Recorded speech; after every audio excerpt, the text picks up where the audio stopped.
ಯಶವಂತಪುರದಿಂದ ಮಂತ್ರಿ square ವರೆಗೆ ನಮ್ಮ ಮೆಟ್ರೋದಲ್ಲಿ ಜೀವಂತ ಹೃದಯ ಸಾಗಿಸಲಾಗಿದೆ. ನಿನ್ನೆ ರಾತ್ರಿ 11:01ರಿಂದ 11:21 ನಡುವೆ ಈ ಪ್ರಕ್ರಿಯೆ ನಡೆದಿದೆ. ಸ್ಪರ್ಶ ಆಸ್ಪತ್ರೆಯ ತಂಡಕ್ಕೆ ಬಿಎಂಆರ್ಸಿಎಲ್ ಭದ್ರತಾ ಅಧಿಕಾರಿ ವೈದ್ಯರ ರೋಚಕ ಕಾರ್ಯಾಚರಣೆಗೆ ಸಾಥ್ ನೀಡಿದ್ದಾರೆ.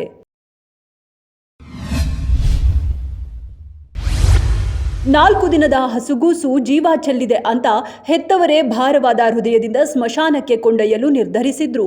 ಅರ್ಧ ದಾರಿಯಲ್ಲೇ ಮಗು ಜೋರಾಗಿ ಅತ್ತು ಶಾಕ್ ಕೊಟ್ಟಿದೆ. ಮೂಡಿಗೆರೆಯ ಲೋಕವಳ್ಳಿ ಗ್ರಾಮದ ಕೂಲಿ ಕಾರ್ಮಿಕ ದಂಪತಿಯ ಹಸುಗೂಸು ಉಸಿರಾಟವನ್ನೇ ನಿಲ್ಲಿಸಿತ್ತು. ವೆಂಟಿಲೇಟರ್ ತೆಗೆದು ಮನೆಗೆ ಹೋಗಿ ಸ್ಮಶಾನಕ್ಕೆ ಹೋಗಲು ಮುಂದಾಗಿದ್ರು. ಆದರೆ ಆಂಬ್ಯುಲೆನ್ಸ್ನಲ್ಲಿ ಪವಾಡವೇ ನಡೆದಿದೆ. ಮಗು ತಾತ್ಕಾಲಿಕವಾಗಿ ಉಸಿರಾಡುತ್ತಿದ್ದು ಸಾವಿನ ದವಡೆಯಿಂದ ಪಾರಾಗಿದೆ.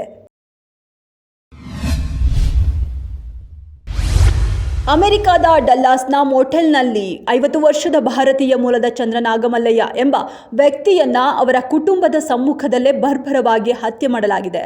ಡಲ್ಲಾಸ್ನ ಮೋಟೆಲ್ನ ವ್ಯವಸ್ಥಾಪಕನಾಗಿ ನಾಗಮಲ್ಲಯ್ಯ ಕೆಲಸ ಮಾಡ್ತಿದ್ರು. ಆರೋಪಿ ಮತ್ತು ಮೃತ ನಾಗಮಲ್ಲಯ್ಯ ಸಹೋದ್ಯೋಗಿಗಳಾಗಿದ್ರು. ಕೆಲಸದ ವಿಚಾರದಲ್ಲಿ ಮನಸ್ತಾಪ, ಮನೆಗೆ ನುಗ್ಗಿ ಹೆಂಡತಿ ಮಕ್ಕಳ ಮುಂದೆಯೇ ಮಾರಕಾಸ್ತ್ರದಿಂದ ನಾಗಮಲ್ಲಯ್ಯನ ತಲೆ ಕಡಿದಿದ್ದಾನೆ.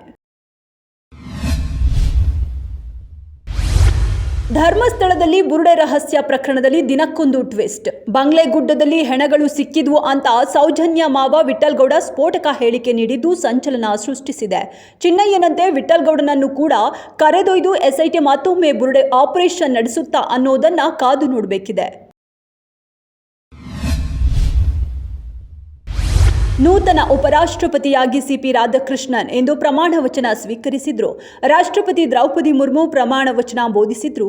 ಭಾರತದ 15ನೇ ಉಪರಾಷ್ಟ್ರಪತಿಯಾಗಿ ಪ್ರಮಾಣ ವಚನ ಸ್ವೀಕರಿಸಿದ್ದಾರೆ. 67 ವರ್ಷದ ಸಿಪಿ ರಾಧಾಕೃಷ್ಣನ್ ಉಪರಾಷ್ಟ್ರಪತಿ ಚುನಾವಣೆಯಲ್ಲಿ 452 ಮತಗಳಿಂದ ಭರ್ಜರಿ ಗೆಲುವು ಸಾಧಿಸಿದ್ರು.